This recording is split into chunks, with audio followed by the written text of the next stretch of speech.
पिछले क्लास में हम समझा रहे थे एसिड के इक्विवेलेंट वेट के बारे में और बताए थे कि एसिड दो टाइप के होते हैं। बोर्ड पर ध्यान दिया जाए, एसिड दो टाइप के होते हैं। पहले वो उस एसिड के बारे में हमने बात किया था जो हाइड्रोजन कॉन्टेनिंग होते हैं। बोर्ड पर ध्यान दीजिए, ये सभी हाइड्रोजन कॉन्टेनिंग एसिड है, जैसे H2SO4, HNO3, H3PO4, HCl। तो इसमें इक्विवेलेंट वेट निकालने के लिए मॉलिक्यूलर वेट में नंबर ऑफ डिस्प्लेसेबल हाइड्रोजन से डिवाइड किए थे हमने, और ये वास्तव में बेसिसिटी होता है। अगर पूछा जाए कि H2SO4 की बेसिसिटी बताइए तो आप बताएंगे 2, तो मॉलिक्यूलर वेट में डिवाइड होगा 2 से। अगर H3PO4 का कहेंगे तो यहाँ पर डिवाइड होगा 3 से। तो ये सभी आसान प्रॉब्लम्स थे जो पिछले क्लास में हम समझा दिए थे। मतलब दो acids which contain displaceable hydrogen atom, तो उसी के केस में कुछ प्रॉब्लम्स है जो काफी इंपॉर्टेंट है, जिसको हम फुल कॉन्सेप्ट के साथ डिस्कस करने जा रहे हैं। बोर्ड पर ध्यान दीजिए। पहला है इक्विवेलेंट वेट ऑफ H3PO4, दूसरा है इक्विवेलेंट वेट ऑफ H3PO3 और तीसरा है इक्विवेलेंट वेट ऑफ H3PO2। यहां पर आप सभी स्टूडेंट जितना कॉन्सेप्ट लेकर बैठे हैं आप केवल 3 से डिवाइड करना चाहेंगे तो ये 100% सही होगा, लेकिन इसमें डिवाइड करना चाहेंगे 3 से और होगा 2 से। इसमें डिवाइड करना चाहेंगे 3 से लेकिन होगा 1 से। कैसे, पूरा डिटेल आपको मिलने जा रहा है। एक क्वेश्चन है, बल्कि 3 क्वेश्चंस है, शॉर्ट क्वेश्चन सुन लीजिए, आपके बोर्ड एग्जाम में आ चुका है। पहला क्वेश्चन है why H3PO4 is tribasic acid, मतलब H3PO4 को ट्राई बेसिक एसिड क्यों कहते हैं। Why H3PO3 is called dibasic acid, why H3PO2 is called monobasic acid. तो इस पूरे क्वेश्चन, शॉर्ट क्वेश्चन का जवाब प्लस में ऑब्जेक्टिव क्वेश्चन का जवाब इस तरह से आप दे पाएंगे। सबसे पहले आपको ले चलते हैं केमिकल बॉन्डिंग में और याद दिलाते हैं वो क्लास जब आप लेविस डॉट स्ट्रक्चर पढ़ रहे थे और H3PO4 का लेविस डॉट स्ट्रक्चर इस तरह से बनाए थे। ये इस पहले मॉलिक्यूल का फुल डिस्कशन उसी तरह देने जा रहे हैं जैसे आप केमिकल बॉन्डिंग में पढ़ कर आए थे। याद है हाइड्रोजन एटॉमिक नंबर 1, यानी हाइड्रोजन जहां भी आया है कितना इलेक्ट्रॉन लेकर आया है 1। ऑक्सीजन जहां भी आया है ऑक्सीजन अपना 8 इलेक्ट्रॉन लेकर आया है, 8। तो 8 इलेक्ट्रॉन, इसमें से आउटर ऑर्बिट में 6, तो ये 6 इलेक्ट्रॉन केवल लेकर आएगा। तो यहां देखिए 6 इलेक्ट्रॉन इसका अपना, इस ऑक्सीजन का अपना, इस ऑक्सीजन का देख लीजिए, इस ऑक्सीजन का अपना 6, इस ऑक्सीजन का देखिए 6 इलेक्ट्रॉन, सभी ऑक्सीजन अपना 6 इलेक्ट्रॉन लेकर आ गया। अब रहा बात किसका, फास्फोरस का। फास्फोरस 15, मत करिए, ध्यान दीजिए, 285, तो 5 इलेक्ट्रॉन देखिए फास्फोरस का, देख लीजिए कंप्लीट। अब अच्छे से आप मिला लीजिए, सबका ऑक्टेट, हाइड्रोजन का डुएट पूरा है। और जिस अंदाज में इसका लेविस डॉट स्ट्रक्चर आप देख लिए, अब आप देख लीजिए H3PO3 का आपके सामने यहां पर है H3PO3, ये रहा H3PO3 और ये है H3PO2। अब आइए फुल कॉन्सेप्ट जो मेन है, जो जानना जरूरी है वो अब समझिए। पूरे इस पीरियोडिक टेबल में सबसे अधिक इलेक्ट्रोनेगेटिव एलिमेंट है फ्लोरीन, और जिसका वैल्यू होता है 4। क्या है इलेक्ट्रोनेगेटिविटी, मतलब द पावर ऑफ, मतलब ये कह सकते हैं जिस कैपेसिटी से कोई एलिमेंट इलेक्ट्रॉन को खींचता है उसको बोलते हैं इलेक्ट्रोनेगेटिविटी, यानी द पावर ऑफ। एक मिनट ध्यान दीजिए, यहां पर हम बता रहे थे कि इलेक्ट्रोनेगेटिविटी क्या है, किसी भी एलिमेंट का इलेक्ट्रॉन खींचने का रिलेटिव प्रॉपर्टी है। जैसे oxygen second most electronegative element कहलाता है और ऑक्सीजन का होता है 26, तो ये ऑक्सीजन का होता है 3.5, तो ये सेकेंड मोस्ट इलेक्ट्रोनेगेटिव एलिमेंट है। तो इलेक्ट्रोनेगेटिविटी किसी एलिमेंट का दूसरे एलिमेंट के सापेक्ष इलेक्ट्रॉन खींचने की क्षमता को कहते हैं। यहां पर ये तेजी से इलेक्ट्रॉन खींच पाता है, फ्लोरीन ऑक्सीजन से भी ज्यादा तेजी से खींच पाता है। तो हमारे पास इस मॉलिक्यूल में ऑक्सीजन प्रेजेंट है। जहां जहां ऑक्सीजन डायरेक्टली बॉन्डेड है हाइड्रोजन से, वहां वहां से ये इलेक्ट्रॉन पेयर को अपनी ओर खींचेगा। तो यहां खींचते ही H जो है H प्लस के रूप में बाहर निकलेगा। तो ये यहां पर इलेक्ट्रॉन जब खींचेगा ऑक्सीजन तो ये H प्लस बाहर निकलेगा, यहां पर खींचेगा तो बाहर निकलेगा। ऐसा हमको इसमें केवल 2 जगह दिखाई दे रहा है, और इस वाले में जो है केवल एक जगह ही दिखाई दे रहा है कि ऐसा इलेक्ट्रॉन खींचने का प्रॉपर्टी ऑक्सीजन के पास सिर्फ यहां पर है। तो जहां हाइड्रोजन डायरेक्टली लिंक्ड है ऑक्सीजन से, वहां का H+ रिलीज होने का मतलब संभावना, पॉसिबिलिटी सबसे ज्यादा बढ़ जाता है। तो 3 जगह से, यहां से निकलेगा, इसमें 2 जगह से निकलेगा और इसमें 1 जगह से। तो यहां इस कारण से पता चलता है कि ये ट्राई बेसिक एसिड है, ये डाई बेसिक एसिड है और ये मोनोबेसिक एसिड है। जबकि इसका फेमस क्वेश्चन इस तरह से है कि H3PO4, H3PO3, H3PO2 all acid contain 3 hydrogen atom, but H3PO4 is called tribasic acid, H3PO3 is called dibasic acid और H3PO2 is called monobasic acid। तो इसका जवाब कैसे देंगे? तो यहां इसका जवाब देंगे, तीनों का पहले लेविस डॉट स्ट्रक्चर बना देंगे और तब लिखेंगे इन H3PO4 there are 3 OH bonding is present in which hydrogen atom is directly linked with oxygen atom.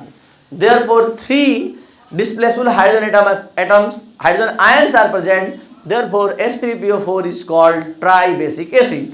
तो ये आपका हो गया H3PO4 ट्राइबेसिक एसिड। इसमें 2 डिस्प्लेसबल हाइड्रोजन है, डाइबेसिक एसिड, इसमें 1 है मोनोबेसिक एसिड। हमेशा स्टूडेंट इसमें धोखा खाते हैं, क्योंकि आपके बोर्ड एग्जाम में आप क्वेश्चन बैंक देखिएगा, बहुत बार क्वेश्चन आया है इस तरह से। क्वेश्चन क्या आया है आप सुन लीजिए, क्वेश्चन इस दोनों से ज्यादा आया है। Equivalent weight of H3PO3, equivalent weight of H3PO3 is, क्या होगा इक्विवेलेंट वेट? ऑप्शन इस तरह से दिया है हमेशा एग्जाम में, m/1, m/2, m/3, m/4। आप ही बताइए, देखते देखते आपको मन करेगा कि m/3 पर टिक मार दे, जबकि होगा कितना m/2। और ये वाला होगा अगर H3PO2 के लिए इक्विवेलेंट वेट, तो H3PO2 के लिए तो ये m/1 होगा, m/1 होना है, क्योंकि 1 डिस्प्लेसबल हाइड्रोजन है और दिखने में लग रहा है कि इसमें भी 3 है, इसमें भी 3 है और इसमें भी 3 है, तो इसमें तो सही हो जाएगा, लेकिन इसमें नहीं। अब आइए इक्विवेलेंट वेट भी निकाल लिया जाए धीरे धीरे तीनों का। ऐसे आप फर्स्ट का देख चुके हैं, H का कितना होता है, P का कितना होता है, O का 16। तो यहाँ पर इक्विवेलेंट वेट निकालने के लिए हमको मॉलिक्यूलर वेट पहले निकालना होगा।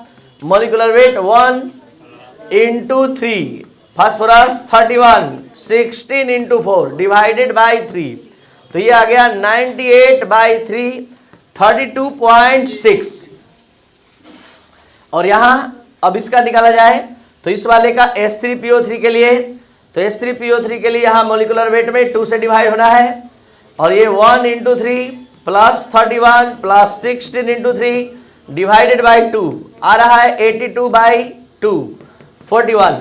और यहां पर आ रहा है इक्विवेलेंट वेट H3PO2 का, तो 1 × 3 प्लस 31 प्लस 16 × 2 डिवाइडेड बाई 1, तो ये आ रहा है 66। तो ये था आपका ये 3 ऐसे एसिड का जो हमेशा धोखा देते हैं और स्टूडेंट हमेशा धोखा खाते हैं। याद रखेंगे ये तीनों। अभी इस बार भी आ गया है, अभी इस बार के पेपर में भी इससे रिलेटेड आया है कि यहां ऑब्जेक्टिव क्वेश्चन H3PO4 से रिलेटेड आया है। चलिए अब हम बढ़ते हैं केस सेकेंड, वैसे एसिड के लिए जिसके पास डिस्प्लेसेबल हाइड्रोजन नहीं होता है। यहां पर एक चीज आपको फिर से बताना चाहेंगे, इलेक्ट्रोनेगेटिविटी के सारे कॉन्सेप्ट पर ये डिपेंड किया। और इलेक्ट्रोनेगेटिविटी क्या है? The power of an atom to attract the bonded pair electron towards itself. किसी एटम द्वारा अपनी ओर बॉन्डेड पेयर इलेक्ट्रॉन को खींचने की क्षमता को इलेक्ट्रोनेगेटिविटी कहते हैं। The power of an atom to attract the bonded pair electron towards itself. यहां इलेक्ट्रॉन पेयर ये खींच पाया, यहां से खींच पाया, यहां से 3 जगह से हाइड्रोजन रिलीज हो रहा है, इसलिए 3 से, इसमें 2 जगह से और इसमें 1 जगह से। अब हम चलते हैं दो acid which do not contain hydrogen ion या do not contain displaceable hydrogen ion। तो बोर्ड पर ध्यान बनाइए, ऐसे एसिड के लिए वो फॉर्मूला काम नहीं करेगा। यहां मॉलिक्यूलर वेट में किस चीज से डिवाइड करना होगा? Total charge present on cation और एनायन। अब इसको बढ़िया समझेंगे, फिर से ध्यान दीजिए। वैसे एसिड का हम बात करने जा रहे हैं जिसमें हाइड्रोजन नहीं होता जिसके पास। तो यहां पर हम क्या करेंगे, जैसे हमको इक्विवेलेंट वेट निकालना है, किसका निकालना है? LCl3 का। क्या आप देख पा रहे हैं इसमें एक भी हाइड्रोजन है? नहीं है। तो नहीं है तो क्या करना होगा? LCl3 को डिसोसिएट करना होगा। कुछ ऐसे स्टूडेंट हैं जो 11th क्लास अच्छे से नहीं पढ़े हैं, उनको तोड़ने नहीं आ रहा है अभी तक मॉलिक्यूल, तो हम सिखा रहे हैं आपको, कितना आसान है देख लीजिए। एल्युमिनियम का एटॉमिक नंबर 13 होता है 283। सीधा साधा बात है कि आपके अभी जो आप घर पर पैसा रखे हैं वो ये है, और पॉकेट में जो पैसा रखे हैं वो ये है, तो आप उतना ही देना चाहेंगे जितना अभी प्रेजेंट है।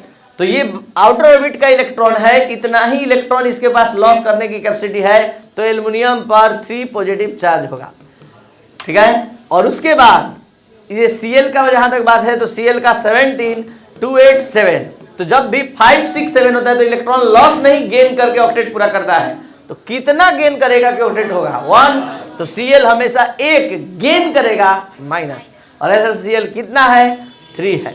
तो यहां सभी स्टूडेंट ध्यान देंगे, कैटायन पर टोटल चार्ज, एनायन पर टोटल चार्ज, टोटल एनायन पर चार्ज होगा 3 और टोटल कैटायन पर चार्ज होगा 3, यानी वास्तव में किसी मॉलिक्यूल में जितना कैटायन पर चार्ज होता है उतना ही। तो आप बता दीजिए अब molecular weight by total charge present on cation कितना चार्ज है? 3 से डिवाइड होगा। अब रहा बात एल्युमिनियम का 27 होता है, क्लोरीन का 35.5 होता है।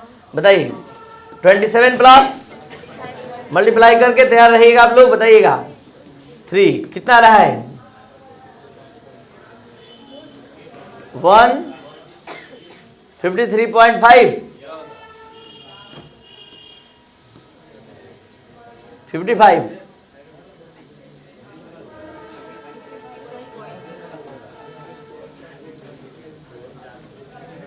कितना रहा है?